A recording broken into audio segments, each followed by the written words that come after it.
ជំរាបសួរនិងសួស្តីទៅដល់បងប្អូនទាំងអស់គ្នានៅក្នុងវីដេអូនេះយើងសិក្សាបន្តទៀតមកដល់ចំណុចទី8ដែលយើងនឹងនិយាយតាក់ទងជាមួយនឹង append query អ្វីទៅជា append query ហើយគេប្រើសម្រាប់ធ្វើអ្វីអញ្ចឹង append query គឺជាមុខងារមួយដែលគេប្រើសម្រាប់ធ្វើការផ្គុំ query ចាប់ពី2ឡើងទៅឧទាហរណ៍ថានៅក្នុងទិន្នន័យរបស់យើងនេះគឺមាន6ខែដែលជា report ប្រចាំខែអញ្ចឹងយើងចង់ធ្វើការយកទិន្នន័យទាំងអស់នោះដាក់ចូលទៅក្នុង file តែមួយអញ្ចឹងដើម្បីដាក់ចូលបានយើងមិនធ្វើការ combine មិនអញ្ចឹងប៉ុន្តែយើងអត់អាច combine បានទេនៅពេលដែល template ខុសគ្នាមានន័យថាតើតើជាមួយនឹង report 6ខែយើងហ្នឹងគឺឈ្មោះ sheet ផ្សេងគ្នាគឺយើងអត់អាច combine បានទេ combine បានលុះត្រាតែប្រើ template តែមួយឈ្មោះ sheet ដូចគ្នាបាទជួរឆោដូចគ្នាបានអាច combine បានបើសិនជាបងប្អូនចង់ដឹងបងប្អូន combine គឺ combine ចេញទេបាទហេតុអីពីព្រោះតែនៅក្នុងតារាងទាំង6នេះបាទនៅក្នុង Excel ទាំង6នេះគឺ sheet ខុសគ្នាទាំងអស់អញ្ចឹងយើងអត់អាច combine បានទេឥឡូវខ្ញុំធ្វើការ open ជូនបងប្អូនគ្នាមើលតែម្ដងថានៅក្នុង template ទាំង6របស់យើងនេះគឺឈ្មោះ sheet ផ្សេងៗគ្នាណាអូខេអញ្ចឹងវាធ្វើការ open ទាំង6ហ្នឹងហើយដើម្បីឲ្យបងប្អូនទាំងអស់គ្នាមើលនេះដូចជាអានេះអញ្ចឹងនេះគឺខែមេមិនអញ្ចឹងតែខ្ញុំបើកទៀតអានេះគឺគេ February អញ្ចឹងមានន័យថាឈ្មោះsheet មួយគឺខុសគ្នាបងប្អូនឃើញខុសគ្នាអញ្ចឹងអានេះជូនអញ្ចឹងទៅបាទអានេះអីគេ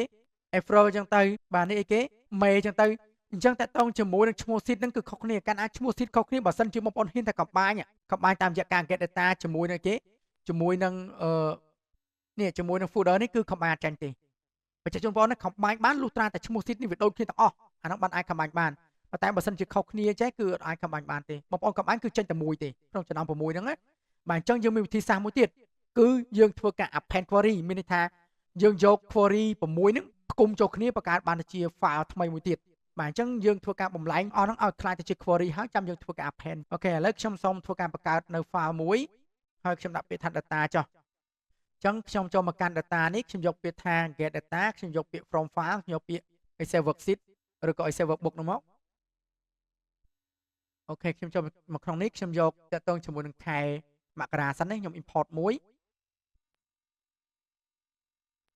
អូខេអញ្ចឹងចេញ chain នេះបាទឈ្មោះ sheet នឹងគឺ chain ហើយបន្តទៀតខ្ញុំអត់ធ្វើការកែតម្រូវអីទេខ្ញុំបាទយកពាក្យថា loan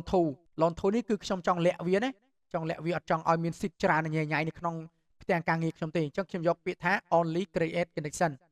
អូខេមកអញ្ចឹងយកបាន query មួយឯងប៉ុន្តែ query ហ្នឹងគឺវាអត់សូវបង្ហាញនៅក្នុងហ្នឹងទេអញ្ចឹងកន្លែងនេះខ្ញុំដូរឈ្មោះដែរខ្ញុំដាក់ data អញ្ចឹងសំណួរសួរថាហេតុអីបានខ្ញុំយកពាក្យថា loan to គឺដើម្បីកុំឲ្យវាបង្ហាញនៅលើនេះណាបើសិនជាឧទាហរណ៍ថាខ្ញុំធ្វើការ get មក6អញ្ចឹងមានន័យថាតើតើជាមួយនឹងកន្លែងនេះវាមិនចេញ6 sheet បើយើងយក loan ទៅទេអញ្ចឹងយើងអត់ចង់បានអញ្ចឹងទេយើងចង់យក loan to ដើម្បីលាក់វាបាទហើយយើងចូលមកកាន់ get data មកយើងយក from file មកយើងដាក់ទាំងអស់6ការងារនេះយើងធ្វើយូរតិចប៉ុន្តែ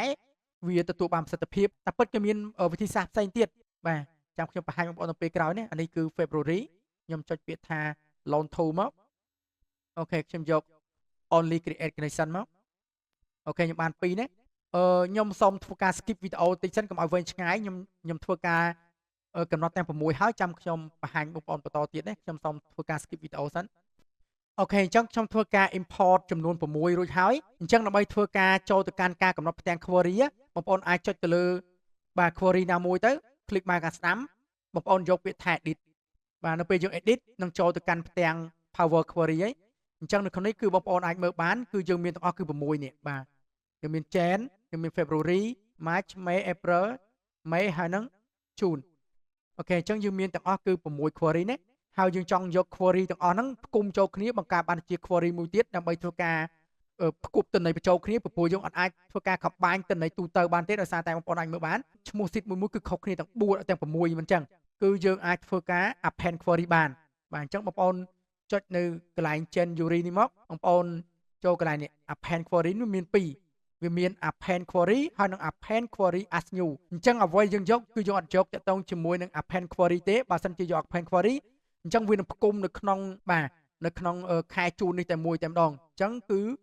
យើងធ្វើការយកពាក្យថា new append query as new ណាយើងយកហ្នឹងវិញដើម្បីបង្កើត query ថ្មីមួយទៀតហើយយើងធ្វើការ loan to ទៅអូខេខ្ញុំចុចនៅកន្លែងហ្នឹងមួយអូខេអញ្ចឹងនៅក្នុងនេះគឺយើងមានតាក់ទងជាមួយនឹង2 option ទី1គឺ to table មានន័យថាយើងយក query 2ហ្នឹងផ្គប់ចូលគ្នាប៉ុន្តែយើងអត់ចង់បាន2ទេយើងចង់យកទាំង6ផ្គប់ចូលគ្នាតែម្ដងបើសិនជាបងប្អូនចង់បាន2បងប្អូនយក chain នេះ chain ហ្នឹងផ្គប់ជាមួយគេមួយទៀត second table នេះឧទាហរណ៍ខ្ញុំផ្គប់ជាមួយនឹង February អញ្ចឹងខ្ញុំនិយាយថាវាផ្គប់បានតែ2ខែទេផ្គប់បានតែ2ខែឥឡូវខ្ញុំអូខេ អូខេនេះ append query 1បងប្អូនឃើញនេះវាផ្គប់2ខែណាវាផ្គប់ខែ1ហើយនិងខែ2បងប្អូនឃើញខែ2នេះជាងវាផ្គប់តែ2ខែប៉ុន្តែយើងអត់ចង់បានផ្គប់2ខែអញ្ចឹងទេយើងចង់ផ្គប់6ខែយកតែម្ដងអញ្ចឹងខ្ញុំសុំធ្វើការ delete ចោលសិនណា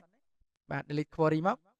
ខ្ញុំចុចកន្លែងនេះទៅដែរហើយបន្តទៀតខ្ញុំចូលមកកាន់កន្លែង append query យើងយក append query as new ដើម្បីធ្វើការបង្កើត query ថ្មីមួយទៀតនៅពេលយើងផ្គប់បាទដាច់តម្លៃពី6ហ្នឹងណាអូខេយើងយកតទៅជាមួយ 3 or more table មានចាប់ពី3ឡើងទៅអូខេអញ្ចឹងយើងចុចអីគេអានេះ chain វាមានស្រាប់ហើយមិនចឹងព្រោះយើងចុចទៅលើនេះអញ្ចឹងយើងចុចកន្លែង February នេះយើង add មួយណាចុចកន្លែង May នេះយើង add មួយទៀតមកបាន3 April add មួយទៀតមក4 May 5 June 6អញ្ចឹងយើងបាន6មិនចឹងបាទ6ណាហើយយើងចុចពេលថាអូខេទៅគឺវាផ្គប់ទាំង6នឹងចូលតែម្ដងអូខេអញ្ចឹងបងប្អូនអាចមើលបានតើតងជាមួយនឹងចំនួនជួរដេកវាប្រមាណអូខេនេះច្រើនណាស់ដូចជា500ជាងហីបាទអញ្ចឹងទាំងអស់បងប្អូនទាំងអស់គ្នាអាចមើលបាននេះគឺមានរហូតដល់541ជួរមិនចឹងនេះពីខែចែនទៅដល់គេទៅដល់ខែ